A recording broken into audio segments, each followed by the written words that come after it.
하나님 아버지 감사합니다. 수요일 저녁 시간을 저희들이 기억하고 또 교회로 발걸음을 옮겨서 하나님을 찬양하고 또 주님 우리에게 주시는 말씀을 들을 수 있도록 인도해 주셔서 감사합니다. 하나님, 믿음이 무엇인지를 저희들이 바르게 알고 하나님께서 말씀하시는 믿음의 사람으로 살아가기를 원합니다. 내 생각으로 내 뜻대로 살면서 하나님 믿는다고 말하는 것이 아니라 정말 주님이 어떻게 믿음을 정의하시는지를 알고 그대로 살아나갈 수 있는 저희들 되게 하여 주시옵소서. 그래서 늘 우리의 마음이, 우리의 눈이 하나님께 고정되어 있게 주님 도와주시옵소서. 예수님의 이름으로 기도드리옵나이다. 아멘. 찬송가 369장을 함께 찬송하겠습니다.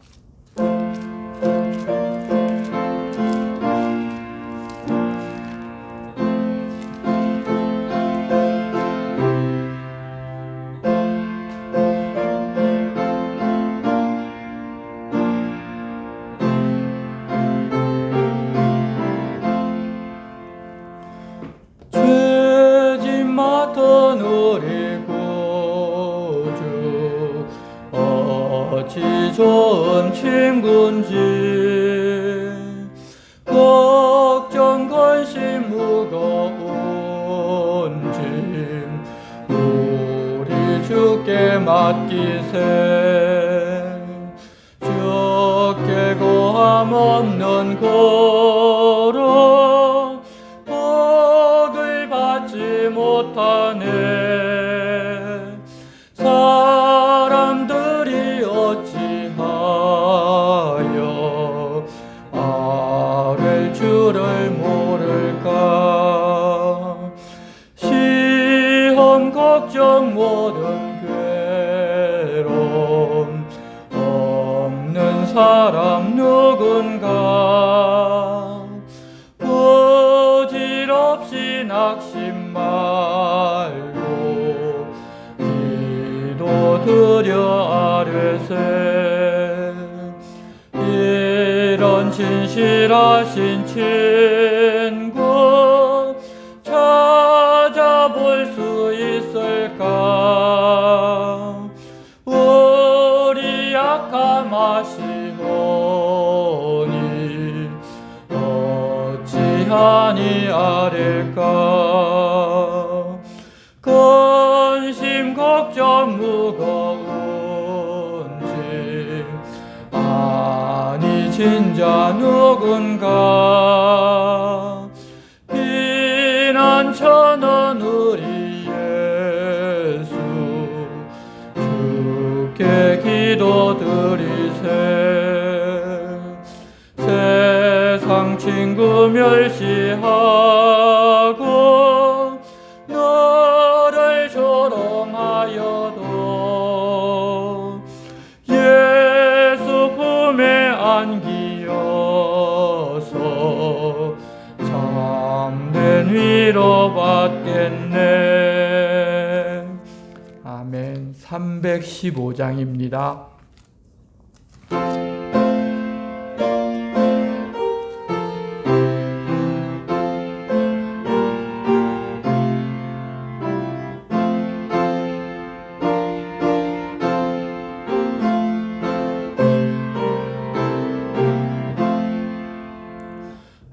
주 되신 주를 참 사랑하고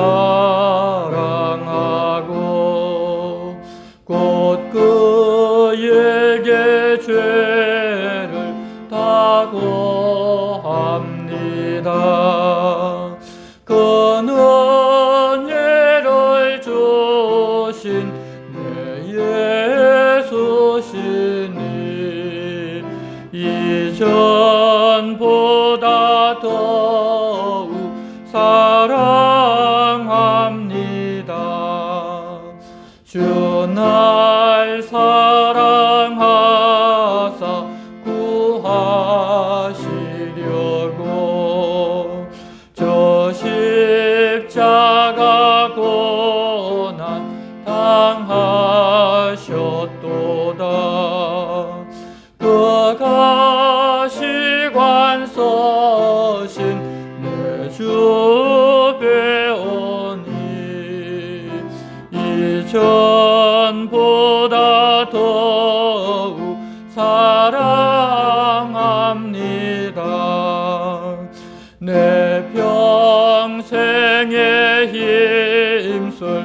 그 큰 의무는 주 예수의 덕을 늘 기림이라.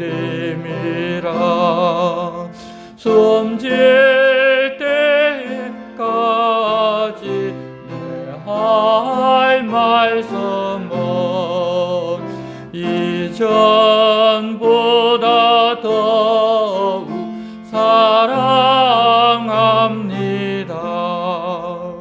그 영광의 나라 나 들어가서 그 풍성한 은혜 늘 감사하리. 금멸유관 쓰고 나 찬송할 말 이전보다 더욱 사랑합니다.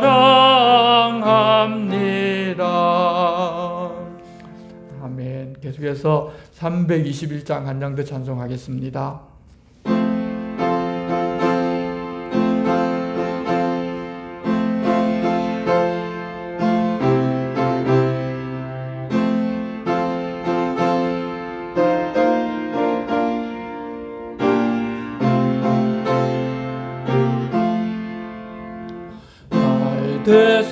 대속하신 예수께 내 생명 모두 드리니 널 진실하게 하소서.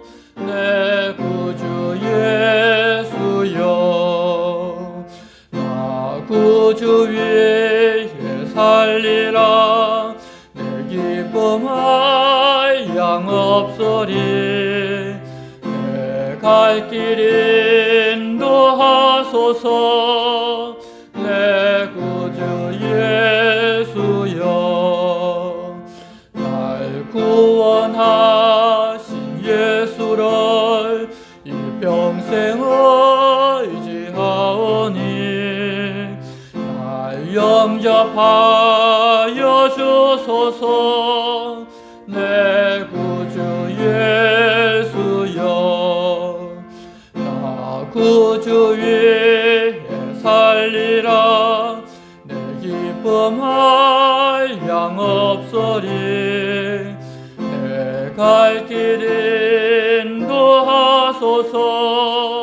내 구주 예수여, 주 십자가에 달리사 날 자유하게 했으니 내 몸과 마음을 주 위해 다스게 하소서. 나 구주 위에 살리라. 내 기쁨할 양 없으리. 내 갈 길 인도하소서. 내 구주 예수여. 아멘. 네, 오늘 우리에게 주시는 말씀은 야고보서 말씀입니다. 야고보서 1장, 2장 말씀인데 오늘 1장 말씀만 우리가 교독하겠습니다. 신약성경 370쪽 야고보서 1장 말씀입니다. 하나님과 주 예수 그리스도의 종 야고보는 흩어져 있는 12지파에게 문안하노라. 내 형제들아, 너희가 여러 가지 시험을 당하거든 온전히 기쁘게 여기라. 이는 너희 믿음의 시련이 인내를 만들어내는 줄 너희가 알미라. 인내를 온전히 이루라. 이는 너희로 온전하고 후비하여 조금도 부족함이 없게 하려 함이라. 너희 중에 누구든지 지혜가 부족하거든 모든 사람에게 후히 주시고 꾸짖지 아니하시는 하나님께 구하라. 그리하면 주시리라. 오직 믿음으로 구하고 조금도 의심하지 말라. 의심하는 자는 마치 바람에 밀려 요동하는 바다물결 이런 사람은 무엇이든지 주께 얻기를 생각하지 말라. 그 마음을 퍼 모든 일에 정함이 없는 자로다. 낮은 형제는 자기의 높음을 자랑하고 부한 자는 자기의 낮아짐을 자랑하시니 이는 그가 풀의 꽃과 같이 지나감이라. 해가 돋고 뜨거운 바람이 불어 풀을 말리면 꽃이 떨어져 그 모양의 아름다움이 없어지나니 부한 자도 그 행하는 일에 이와 같이 쇠잔하리라. 시험을 참는 자는 복이 있나니 이는 시험을 견뎌낸 자가 주께서 자기를 사랑하는 자들에게 약속하신 생명의 면류관을 얻을 것이기 때문이라. 사람이 시험을 받을 때 내가 하나님께 시험을 받는다 하지 말지니 하나님은 악에게 시험을 받지도 아니하시고 친히 아무도 시험하지 아니하시느니라. 오직 각 사람이 시험을 받는 것은 자기 욕심에 끌려 미혹되느니 욕심이 잉태한 적 죄를 낳고 죄가 장성한 적 사망을 낳느니라. 내 사랑하는 형제들아 속지 말라. 온갖 좋은 은사와 온전한 선물이 다 위로부터 빛들의 아버지께로부터 내려오나니 그는 변함도 없으시고 회전하는 그림자도 없으시니라. 그가 그 피조물 중에 우리로 한 첫 열매가 되게 하시고 자기의 뜻을 따라 진리의 말씀으로 우리를 낳으셨느니라. 네, 사랑하는 형제들아, 너희가 알지니 사람마다 듣기는 속히 하고 말하기는 더디하며 성내기도 더디하라. 사람이 성내는 것이 하나님의 의를 이루지 못함이라. 그러므로 모든 더러운 것과 넘치는 악을 내버리고 너희 영혼을 능히 구원할 바 마음에 심어진 말씀을 온유함으로 받으라. 너희는 말씀을 행하는 자가 되고 듣기만 하여 자신을 속이는 자가 되지 말라. 누구든지 말씀을 듣고 행하지 아니하면 그는 그걸로 자기의 생긴 얼굴을 보는 사람과 같아서 제 자신을 보고 그 모습이 어떠했는지를 곧 잊어버리거니와 자유롭게 하는 온전한 율법을 들여다보고 있는 자는 듣고 잊어버리는 자가 아니요 실천하는 자니 이 사람은 그 행하는 일에 복을 받으리라. 누구든지 스스로 경건하다 생각하며 자기 혀를 제갈 물리지 아니하고 자기 마음을 속이면 이 사람의 경건은 헛것이라. 하나님 아버지 앞에서 정결하고 더러움이 없는 경건은 곧 고아와 과부를 그 환난 중에 돌보고 또 자기를 지켜 세속에 물들지 아니하는 그것이니라. 아멘. 사람들에게 예수 그리스도를 잘 믿는 것이 무엇인가 물어보면 교회에 빠지지 않고 나오고 11조와 헌금도 좀 하고 성경도 좀 읽고 내가 원하는 소원을 품고 열심히 기도해서 응답받아 세상에서 잘 살면 믿음이 좋은 것으로 보통은 생각을 합니다. 거기다가 예수를 믿으면 아무리 많은 죄를 지어도 천국에까지 보내준다고 하니 예수 믿어서 일석이조의 횡재를 만난 것입니다. 그런데 갑자기 내 삶에서 이해할 수 없는 힘든 일이 찾아옵니다. 그러면 내가 지금까지 잘못 믿어서 그렇다고 생각하고 더 열심히 믿어보자는 사람도 있고 예수 믿으면 만사 형통한다고 했는데 그게 안 되는 것을 보니 믿어봤자 소용없겠다고 하면서 더 이상 믿는 것 포기하고 다른 종교를 찾거나 지금까지 살았던 방식으로 살고 열심히 일해서 돈이나 더 많이 벌어보자는 사람도 있습니다. 처음 믿는 사람들이야 진리를 모르니 그럴 수도 있겠지만 문제는 오래 믿었던 사람도 이런 수준에 머물러 있는 경우가 너무나 많이 있다는 것입니다. 지금 우리가 사는 시대가 평화 시기이고 물질이 풍족한 시기다 보니 많은 것을 얻는 것이 우리 믿음의 목적이 되어 있는데 그러는 사이에 영적인 자산이나 영적인 세상에는 사람들의 관심이 점점 더 사라져가고 있습니다. 그래서 어떤 사람들은 영적인 삶을 추구하는 사람을 보고서 좀 유별나다고 교회에서 그렇게 유별나게 하지 않아도 믿는 건데 왜 그렇게 믿는 거냐고 말하는 사람들도 있습니다. 하지만 기독교의 믿음은 그렇게 세상 사람들이 생각하는 믿음이 아니기에 신구약 성경을 통해서 우리가 무엇을 믿고 있는지를 정확하게 알아야 합니다. 그렇지 않으면 내가 원하는 무엇을 얻기 위하여 기독교 신앙을 가지고 깊이 믿고 정성을 다하면 그것 보고 하나님께서 내게 응답해 주시고 내가 구하는 것 이상도 해 주신다는 이 세상적인 가치로 평생을 믿은 자기가 잘 믿는 줄 알고 살아갈 수도 있습니다. 어느 종교에나 열심히 믿고 섬기면 좋은 결과를 얻을 수 있다는 가치는 다 가지고 있습니다. 기독교도 그런 부분이 없지는 않습니다. 하지만 기독교는 이 세상의 가치와는 많이 다릅니다. 보통 세상 사람들은 물질적인 것이나 자기가 잘 되고 가족이 잘 되고 그렇게 평안하게 사는 것을 잘 사는 것으로 판단을 하는데, 하나님께서는 믿는 사람들을 잘 살게 해 주시는데 그런 것들과는 상관없이 잘 살게 해 주십니다. 그것이 무슨 말인가 하면, 있으나 없으나 예수 믿고 사는 사람들은 의와 평강과 기쁨을 누리면서 살게 해 주신다는 것입니다. 즉, 많이 가져도 그런 의와 평강과 기쁨을 누리고, 아무것이 없이 살아도 의와 평강과 기쁨을 누리면서 살게 해 주신다는 것입니다. 이 사람이 자기가 많이 가져도 의와 평강과 기쁨이 없으면 많이 가져봐야 사는 의미가 별로 없습니다. 그런데 아무것이 없어도 의와 평강과 기쁨을 누리면서 산다면 사는 의미를 바로 알고 사는 것입니다. 우리가 예수 그리스도를 바르게 믿으면 그런 가치로 살게 해주십니다. 그래서 세상 사람들은 이해할 수 없는 하나님의 나라를 누리게 해주십니다.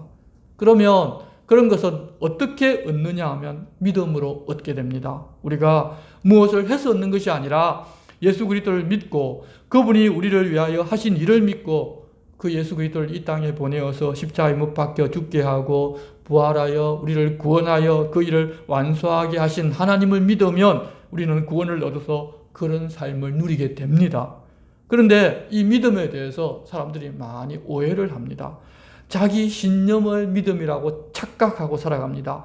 그런데 그래서 그런 신념을 확실하게 믿고 꼭 붙잡고 있으면 된다고 자기 신념을 더 확고하게 하는 것을 잘 믿는 거라고 생각합니다. 그랬는데 자기 신념이 그렇게 확실하게 믿고 있었는데 자기 신념대로 되지 않고 나타나는 결과가 자기 이해의 범주를 벗어나게 되면 신념과 착각한 믿음에서 떠나 자기 신념을 만족시켜주는 곳으로 가버립니다. 우리가 지난번에 히브리서를 4주에 걸쳐서 보았습니다. 로마의 네로가 기독교를 박해하기 시작합니다. 그러자 옛날 유대교를 신봉하다가 기독교로 개종한 사람들이 예수님이 어떤 분이고 믿는 사람들에게 하나님께서 무엇을 약속하셨고 예수 믿는 것은 무엇을 믿고 사는지를 알지 못하고 신앙생활하고 있다가 우르르 다시 옛날 믿었던 유대교로 다 돌아가 버리는 것을 보았습니다. 그러면 그들이 가진 믿음이 어떤 믿음이었느냐는 것입니다. 바른 믿음을 가졌다면 그러지를 않았을 것인데 가짜 믿음이나 자기 신념을 믿음으로 알고 살다가 막상 박해가 다가오자 자기들이 믿을 만한 존재를 믿고 있었다면 이런 박해가 우리에게 오지 않았을 것인데, 우리가 바르게 하나님을 믿었다면 하나님 이런 박해를 면하게 해주실 것인데 우리가 잘못 믿었다, 우리가 잘 믿는 대상을 잘못 선택했다고 하면서 유대교로 빨리 돌아가 버렸습니다. 당시에 유대교에는 박해가 없었습니다. 즉 믿었다고 하고 믿음이 있다고 했는데 가짜 믿음이었다는 것입니다. 그렇게 박해가 있다고 포기하는 것은 참 믿음이 아닙니다. 예수 그리스도를 믿는 믿음은 박해가 있고 어려운 일이 있으면 포기할 수 있는 것이 아니라 영생이 여기 있고 하나님의 뜻이 여기에 있기에 세상에서 그런 일을 당해도 당연히 그렇게 받아들이고서 믿고 나아가고, 그럼에도 끝까지 믿음을 지켜 하나님께서 믿는 자에게 주시려는 것을 받아 얻는 것이 바로 바른 믿음입니다. 그래서 야고보가 그렇게 믿음을 가지고 있으면 자기에게 좋은 일만 일어날 것이라는 신념을 가지고 믿는다고 착각하는 사람들에게 진짜 믿음은 무엇인가를 알려주려고 편지를 써서 보낸 내용이 바로 야고보서입니다. 바른 믿음은 입으로만 믿는다고 말하는 것이 아니라 반드시 행동으로 나타나는데 어떤 행동으로 나타나는가를 알게 해서 모두가 바른 믿음을 가질 수 있도록 그렇게 격려를 하고 있습니다. 이 복음주의에 속한 어떤 사람들은 기독교가 믿음의 종교인데 선한 행동을 해야 한다고 요구하니 이 야고보서는 기독교의 기본 진리에서 벗어난다고 말하는 사람들도 혹 있습니다. 하지만 이 신구약 성경 전체를 제대로 읽고 이 성경을 보면 그런 말을 할 수가 없고 야고보서가 무슨 말씀을 하고 계시는지를 바르게 이해할 수가 있습니다. 야고보서는 우리가 믿고 어떤 행동을 해야 하나님께서 우리를 구원해 주신다는 이야기가 아니라 믿고 구원을 받은 사람은 삶이 이렇게 나타나야 하고 행동이 이렇게 될 수밖에 없다. 그러니 바른 믿음을 가지고 있는지 아니면 신념으로 자기가 믿는다고 알고 살고 있는지를 점검해 보고서 바른 믿음을 가지라는 것입니다.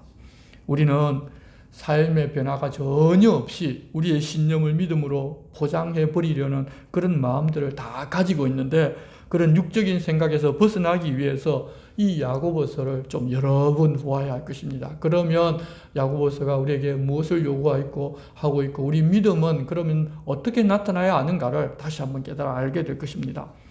이 야고보서의 저자는 예수님의 친동생인 야고보라고 학자들이 추측을 합니다. 예수님이 돌아가시기 전에는 불신자였지만 부활하신 주님을 직접 목격하고 이후에 예루살렘 교회의 지도자가 되어서 초대교회의 기둥이 되었습니다. 야고보가 이 편지를 써서 보내게 된 동기는 첫째, 방금 말씀드린 것처럼 예수를 믿을 때에도 너희가 십자가에 못 박아 죽인 예수가 바로 그리스도라고 메시아라고 하자 우르르 교회로 몰려들었다가 박해가 있자 또 우르르 유대교로 돌아가 버리는 사람들을 볼 때 참 믿음과 가짜 믿음이 있고 참 믿음은 그런 것이 아니라는 것을 알려주고 싶었고, 둘째로 이 사도 바울에게 복음을 들은 사람들이 율법이 이 삶의 양식과 방향을 알려주고 바른 삶을 살게 하는 가이드 역할을 해주는 것인데 이 믿음으로라는 말만 가지고 삶의 변화 전혀 없이 살아가는 사람들이 그 당시에도 많이 이미 생겨나서 믿음을 신념으로 착각하고 살아갈 위험을 야고보가 보았다는 것입니다. 여러분, 사람이 운동을 하면 내가 열심히 땀을 흘리려고 해서 땀이 나는 것이 아니라 운동만 하면 저절로 땀이 흐릅니다. 믿음에서 나오는 삶도 그렇다는 것입니다. 그래서 입술로만 믿는다고 말하는 것이 믿음이 아니라 삶의 변화가 따라오는 것이 바로 바른 믿음이라는 것을 알려주어서 사도 바울이 가르친 내용을 보충하고자 하는 마음에서 기록을 해서 편지로 보낸 것이 아닌가 우리는 추측을 해볼 수가 있습니다.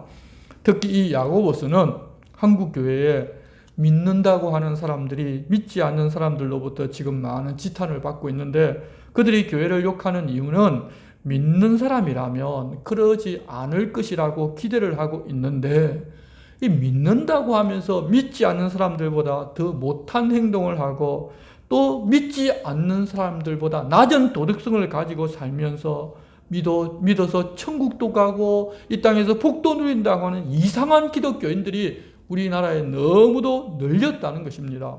성도만 그러는 것이 아니라 소위 성경을 배웠다는 목회자들도 그러고 있습니다. 가짜가 그렇게 많습니다.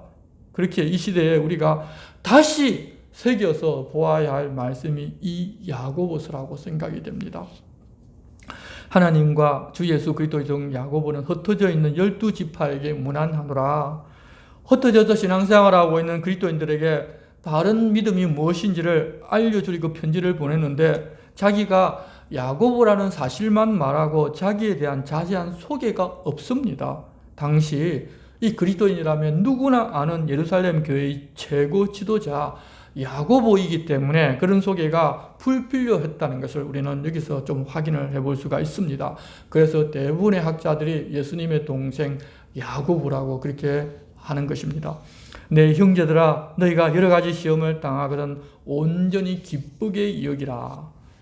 여러분, 우리가 기독교 신앙을 가지고 처음 교회 나오고 해서 신앙생활 시작하려고 할 때 반드시 한두 가지 믿음이 생깁니다. 그런데 한두 가지 좀 시험만 오고 시련이 생기면서 그것만 통과 딱 하면 그 이후로부터는 만사형통하면 얼마나 좋겠습니까만, 우리가 평생을 사는 동안에 여러 가지 시험이 있고 일마다 때마다 그것을 통과를 해야 합니다. 세상 사는 입장에서 보면, 세상적인 입장에서 보면 여러분 예수 믿기 그리 쉽지가 않습니다. 사실 예수 믿기는 쉬운 것 같아도 우리가 삶을 통해서 예수님과 동행하기는 그리 쉽지가 않습니다. 그런데 야고보는 그런 시험을 만날 때 기쁘게 여기라고 이상한 말을 막 합니다. 여러분, 일반적으로 우리가 믿다가 시험을 만나면 근심하고 기도하고 금식도 하고 철야하면서 그것 통과, 그것 없애달라고 울고불고 매달려야 하는데 그것을 지금 기쁘게 여기라고 말하고 있습니다. 힘들면 내가 힘든 것보다 하나님 앞에 나가 더 힘들다고, 내 죽겠다고 해야 하나님 나를 좀 불쌍히 여기고 좀 시련을 쉬운 것을 주고 할 것인데 기쁘게 여기라는 것입니다. 여러분, 사람이라면 어찌 그럴 수가 있겠습니까? 우리가 성경을 근성으로 대충 보고 그냥 기쁘게 여기라고 하는 것이라고 넘어가 버리면 좀 그렇지만 여러분, 이 말씀을 깊이 생각하면 무슨 말이 이런 무서운 말이 있냐, 그러면 평생 동안에 이런 어려운 일을 당할 때마다 어려우면 당연히 고민하고 기도하고 부르짖어서 이 어려운 문제가 빨리 해결되고 문제가 없었던 것처럼 해달라고 하는 게 우리 신앙생활이지 않느냐, 그렇게 생각하는데 야고보서 말씀을 들어보면 무슨 기뻐하라는 이야기야. 그러면 내가 이 일을 기뻐하면 또 다음엔 또 다른 더 심한 그런 시련을 오게 하실 거 아니냐라는 생각까지 할 수가 있습니다. 하지만 이런 시험에는 목적이 있고 유익이 있다는 것입니다. 그것을 보면 우리는 기뻐할 수가 있습니다. 3절을 보시면 이는 너희 믿음의 시련이 인내를 만들어내는 줄 너희가 알미라. 인내를 온전히 이루라. 이는 너희로 온전하고 구비하여 조금도 부족함이 없게 하려 함이라. 우리가 예수 믿고서 이런저런 시련이 오는데 그런 시련은 우리로 하여금 인내를 만들어줍니다. 이런 것들을 통해서 인내를 이루게 되면 어떤 어려운 일도 흔들리지 않는 사람이 될 수 있습니다. 그래서 믿는 사람들에게 그런 시련을 하나님께서 허락을 하시는 것입니다. 그리고 보면 우리는 믿지 않는 사람들보다 더 많은 시련이 올 수도 있습니다. 그래서 사도 바울은 시련이 인내를 만들고 인내로 연단이 되고 연단이 소망이 되는 줄로 안다고 그렇게 우리에게 말씀하고 계십니다.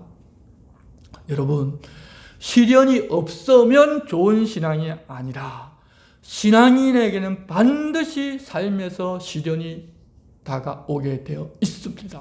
시련이 기도 열심히 하고 교회 열심히 다니니까 아무 시련이 없고 그냥 성성장구 모든 일이 잘 풀려가는 것을 믿음이 좋다고 착각을 하는데 그게 아니라는 것입니다.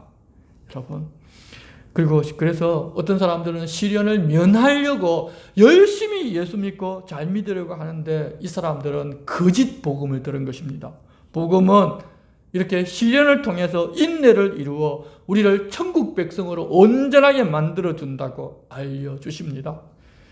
그런데 우리는 지혜가 없기 때문에 그런 시련이 올 때 당황하고 내가 무엇을 잘못해서 이런 시련이 오지 않느냐 생각하고 혼란스러워할 수 있습니다. 그럴 때 하나님께 지혜를 구하라는 것입니다.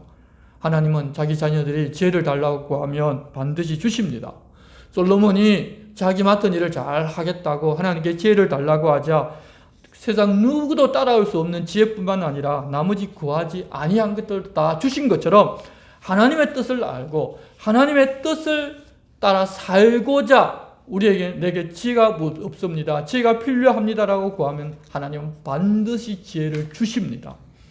지금 믿는 사람들은 우리가 기도하자고 하면 무엇을 달라고 부르짖는 것을 보통은 기도라고 생각합니다. 그래서 뜨겁게 부르짖고 하나님 보좌에 앉아 계시지도 못할 정도로 보좌를 막 쥐고 흔들고 그렇게 기도하면 하나님이 알았다 그래서 내 기도를 들어주신다고 하는 거짓말도 많이 하는데, 물론 지혜를 달라고 하는 기도도 달라는 기도이겠지만 그러나 지혜를 달라는 것은 내가 이 땅에서 무엇을 얻고자 하는 것이 아니라 내가 당하는 이런 시련에 대한 하나님의 뜻을 알고 어떻게 그것을 이겨내서 인내를 이루고 하나님의 사람으로 온전하게 살고자 하는 그런 마음으로 지혜를 구하는 것이고, 또 하나님께서 내게 맡기신 사명을 내가 잘 감당하기가 어려우니까 하나님 내게 지혜가 필요합니다, 더 잘할 수 있도록 지혜를 주십시오라고 구하는 것입니다. 얻은 지혜를 가지고 다른 사람보다 더 시험 잘 치고 더 성공해서 더 잘 살자고 구하는 것이 아닙니다. 전혀 다른 차원의 기도입니다. 그런 기도를 좀 하라는 것입니다. 그런 기도가 먼저 그의 나라와 그의 의를 구하는 기도입니다. 그렇게 살면 나머지 일상생활에서 필요한 것 하나님이 알아서 챙겨주시겠다고 약속을 하신 것입니다. 어떻게 보면 이 다른 종교와 기독교를 좀 비교해 보면, 다른 종교는 기도라고 하면 뭐 불경을 외우면 계속 외우는, 경전을 외우고 주문을 반복하는 것을 기도라고 하고, 또 어떤 종교는 기도문이 정형화되어 있어서 내 뜻이 아니라 자신의 신앙심을 더 깊게 해달라 하는 것을 보통 기도라고 하는데, 우리들 기독교의 기도는 내 욕심 이루어달라고 하는 기도가 사실 더 많이 있습니다. 그러다 보니 우리 기독교가 욕심의 종교가 되어 버린 것입니다. 그래서 이제는 이 기도의 방법을 좀 바꾸어서 말씀을 묵상하고 말씀을 따라서 내 마음과 눈이 주님이 계신 그곳으로 함께 가는 침묵 기도가 이제는 꼭 필요하다는 것입니다. 그렇게 해야만 합니다. 그렇지만 그런 기도는 내 소원이 먼저인 지금의 기독교 모습과 자기 소원 만족이라는 측면과 너무 다르기 때문에 사람들이 다들 힘들어합니다. 그럴지라도 조금씩이라도 좀 기도의 방향을 바꾸어서 하나님의 영광을 위하여 내가 무엇을 하면 되는가 묻고, 예수님처럼 하나님의 뜻이라면 내 생각, 내 고집을 버리고 주님의 뜻을 따르겠다고 기도하는 시간이 좀 늘어나는 우리들 되었으면 좋겠습니다. 많이 기도하는 것이 중요한 것이 아니라 많이 기도해서 끈질기게 기도해서 내가 원하는 것을 얻는 것이 중요한 것이 아니라, 내가 기도하면서 나를 향한 하나님의 뜻이 어디에 있습니까? 내가 이런 것들 중에서 어떻게 하나님의 뜻을 찾아야 합니까? 어떻게 하면 내가 하나님 믿음으로 살 수 있습니까? 이런 것들을 구하면 하나님께서는 그런 기도에 대한 응답을 반드시 해주시고 우리를 바른 길로 인도해 가십니다. 그렇게 하나님께 구할 때 주신다는 믿음의 확신을 가지고 구해야지, 의심하는 마음은 이리저리 바람에 흔들리는 물결 같아서 기도하면서도 늘 불안해합니다. 그래서 이랬다 저랬다를 막 반복합니다. 그렇게 하나님께서 주실 것이라는 믿음도 없이 구하면 하나님께서 믿지 않는 그 사람에게 여러분 주시지 않는 것이 너무나 당연한 것 아닙니까? 그러니 그런 사람은 하나님께 무엇을 얻을 생각을 하지 말라는 것입니다. 그러면 그렇게 시련을 만났을 때 지혜를 달라고 기도를 하는데 어떤 자세로 기도해야 하는가 하면, 가난한 자는 당당하고 부한 자는 겸손하게 기도해야 한다는 것입니다. 보통 이 땅에서 가진 것 없이 가난하게 살고 좀 불쌍하게 사는 사람들은 세상에서 좀 그런 취급을 받기 때문에 하나님 앞에 나갈 때도 좀 자신 없어 합니다. 그런데 그러지를 말라는 것입니다. 이 땅에서 가난하고 배우지 못해서 낮은 것처럼 보여도 이미 그 사람은 하나님의 자녀가 되었습니다. 그러니 아버지께 당당하게 구할 자격을 가진 사람입니다. 그래서 그렇게 좀 요구를 하라는 것입니다. 그리고 부한 자는 세상에서 당당한 것처럼 하나님께도 그렇게 당당하게 요구하고, 하나님 그렇게 해주시는 것이 너무도 당연한 것처럼 구할 수가 있습니다. 하지만 그들은 그런 세상적인 자신감으로 하나님 앞에 나아가서는 안 됩니다. 자기가 그렇게 세상에서 인정을 받고 다른 사람들로부터 높임을 받고 살아가지만 하나님 앞에서 보면 자기는 아무것도 아닌 사람이고, 더구나 하나님께서 불을 그냥 거두어 가버리시면 하루아침에 자기도 한 푼 없는 거지 같은 사람이 될 수 없는 존재라는 것을 인정하고 하나님 앞에 나가야지, 그래야 하나님의 은혜를 입을 수가 있기 때문에 그렇습니다. 자기가 아무리 많이 가졌더라도 그것은 들어있는 풀이나 꽃과 같은 존재에 불과합니다. 붉은 꽃이 10일이 지나면 다 지는 것처럼 부와 영화 오래 가지를 않습니다. 그런데 집착하면 견디기가 힘듭니다. 그래서 최고를 가치로 삼고 살아가던 연예인들이 자기가 인기 좋을 때를 집착하다가 인기가 조금씩 시들어지면 그것을 견디지를 못하고 마약을 하고, 그러다가 결국은 자기 생명을 끊어버리는 데까지 가는 일이 지금 많이 일어나는 것입니다. 정함이 없는 재물 때문에 망하는 길로 가는 것이야말로 정말 어리석은 일입니다.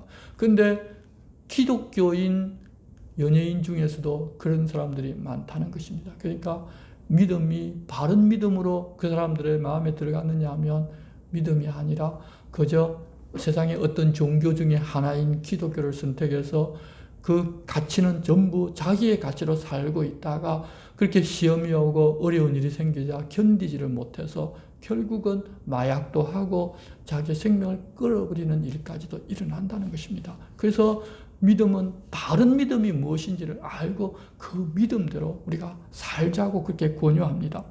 12절에는 또 다른 시험을 이야기하고 계신데 여기서는 유혹이라고 그렇게 번역을 하면 좀 더 쉽게 이해할 수 있습니다. 유혹을 이겨낸 사람은 주님이 사랑하는 자에게 주시는 생명의 면류관을 주신다고 하셨습니다. 우리는 유혹이 오게 되면 하나님께서 이런 유혹을 내게 보내서 나를 유혹에 넘어가게 하신다고 하나님께 원망을 하는 사람도 있는데 유혹은 하나님께서 하시는 것이 아니라 자기가 욕심에 이끌려서 그 유혹에 따라갑니다. 일부러 우리를 망하게 하려고 하나님께서 절대 유혹자를 보내시지를 않습니다.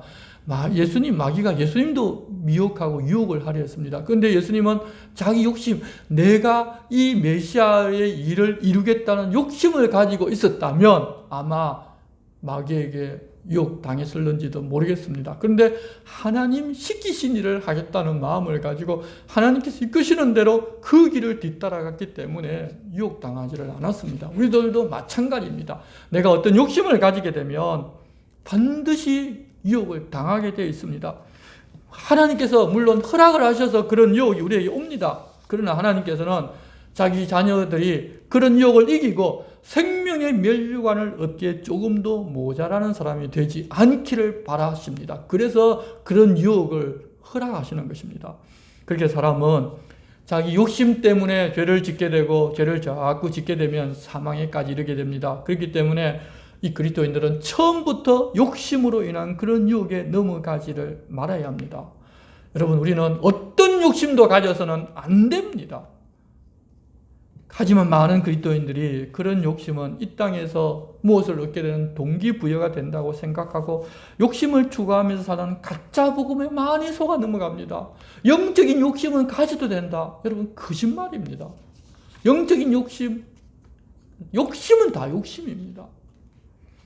꿈을 크게 가져야 적은 것이라고 이루게 된다는 등등 그리스도인들이 이 하나님 말씀을 몰라서 듣지 않고 자기 욕심을 따라가게 만드는 일이 얼마나 많은지, 얼마나 많은 속임수가 교회 안에 들어와 있는지를 모릅니다. 그런데 보통 그런 욕심을 따르게 하는 명언들이 소위 성공한 목사, 신령하다는 목사들의 입에서 나옵니다. 그래서 성도들이 더 미혹되어서 그 길을 따라갑니다. 앞으로도 거짓 선생들이 더 많이 나와서 그렇게 말씀과는 반대되는 방향으로 마치 성도들을 성공으로 이끌어 줄 것처럼 유혹을 할 것입니다. 그럴 때 그들의 괴계를 알아차리려면 욕심에 끌리지 말고 하나님 말씀에 집중을 해야 합니다. 그러면 그것을 알아차릴 수 있는 눈이 열립니다. 그런 욕심을 따라가면 잘 믿고